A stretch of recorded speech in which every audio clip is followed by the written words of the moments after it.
ಹೊನ್ನಾವರ ತಾಲೂಕಿನ ಹಳದಿಪುರದ ಆರ್ಎಸ್ ಪ್ರೌಢಶಾಲೆಯಲ್ಲಿ ದಿವಂಗತ ಸರೋಜಿನಿ ಹಾಗೂ ದಿವಂಗತ ಎಂಎಸ್ ನಾಯ್ಕ್ ಮೆಮೋರಿಯಲ್ ಟ್ರಸ್ಟ್ ವತಿಯಿಂದ ಶಾಲೆಗೆ ನೀಡಿದ ಕಂಪ್ಯೂಟರ್ ಕೊಠಡಿಯನ್ನು ಹಿರಿಯ ಪತ್ರಕರ್ತರಾದ ಜಿಯು ಭಟ್ ಅವರು ಉದ್ಘಾಟಿಸಿದರು.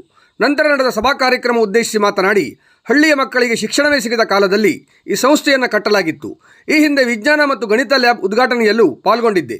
ಪ್ರಸ್ತುತ ಜಗತ್ತಿನಲ್ಲಿ ಗಣಿತ ಮತ್ತು ವಿಜ್ಞಾನದ ಜ್ಞಾನ ಅತ್ಯಂತ ಮುಖ್ಯವಾಗಿದೆ. ಅಗತ್ಯವಿರುವವರಿಗೆ ಸಿಗುವ ಸಣ್ಣ ನೆರವು ಕೂಡ ದೊಡ್ಡದಾಗಿ ಪರಿಣಮಿಸುತ್ತದೆ.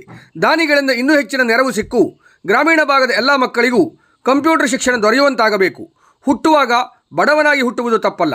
ಸಮಾಜದ ಋಣ, ಪಿತೃ ಋಣ ಹಾಗೂ ಮಾತೃ ಋಣವನ್ನು ತೀರಿಸಲು ಆಸ್ಪತ್ರೆ ಮತ್ತು ಶಾಲೆಗಳನ್ನು ಕಟ್ಟಿಸಬೇಕು.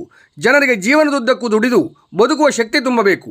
ಇಲ್ಲಿ ಕಲಿತ ಮಕ್ಕಳು ಉನ್ನತ ಸ್ಥಾನಕ್ಕೇರಿದರೆ ಅದು ಈ ಶಾಲೆಗೆ ಹಾಗೂ ಆಡಳಿತ ಮಂಡಳಿಗೆ ಸಲ್ಲುವ ಗೌರವ ಎಂದು ಅಭಿಪ್ರಾಯಪಟ್ಟರು. ಧರ್ಮದರ್ಶಿಗಳು, ಸಮಾಜ ಸೇವಕರು ಆದ ಡಾಕ್ಟರ್ ಜಿ ಸಬಾಯಿತ್ ಮಾತನಾಡಿ, ಹೆತ್ತವರ ಹೆಸರಿನಲ್ಲಿ ಸಂಸ್ಥೆಯನ್ನು ರಚಿಸಿ ಸಮಾಜ ಸೇವೆಯಲ್ಲಿ ತೊಡಗಿಕೊಂಡಿರುವುದು ಇದು ಅಭಿಮಾನ ಪಡಬೇಕಾದ ವಿಷಯವಾಗಿದೆ ಎಂದರು. ಮಾಜಿ ಸಚಿವ ಆರ್.ಎನ್. ನಾಯ್ಕ್ ಮಾತನಾಡಿ, ದಿವಂಗತ ಎಂಎಸ್ ನಾಯ್ಕ್ ಅವರ ಮಕ್ಕಳು ಶಾಲೆಗೆ ನೆರವು ನೀಡುವ ಮೂಲಕ ದೊಡ್ಡ ಮನಸ್ಸು ಮಾಡಿದ್ದಾರೆ.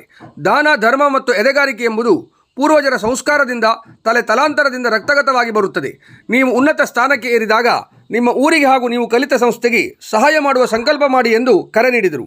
ಕಾರ್ಯಕ್ರಮದ ಅಧ್ಯಕ್ಷತೆ ವಹಿಸಿದ್ದ ಸಂಸ್ಥೆಯ ಅಧ್ಯಕ್ಷ ರಾಜೀವ್ ಶಾನ್ಬಾಗ್ ಮಾತನಾಡಿ, ತಂದೆ ತಾಯಿಯ ನಿಧನದ ನಂತರ ಆಸ್ತಿಗಾಗಿ ಜಗಳವಾಡುವ ಇಂದಿನ ಕಾಲದಲ್ಲಿ ಈ ಮಕ್ಕಳು ತಮ್ಮ ಹೆತ್ತವರ ನೆನಪಿನಲ್ಲಿ ಸುಮಾರು 6.5 ಲಕ್ಷ ವೆಚ್ಚದಲ್ಲಿ ಕಟ್ಟಡ ಹಾಗೂ ಕಂಪ್ಯೂಟರ್ ವ್ಯವಸ್ಥೆಯನ್ನು ಕಲ್ಪಿಸಿ ಅವರ ಹೆಸರು ಉಳಿಸುವ ಮಹತ್ತರ ಕೆಲಸ ಮಾಡಿದ್ದಾರೆ.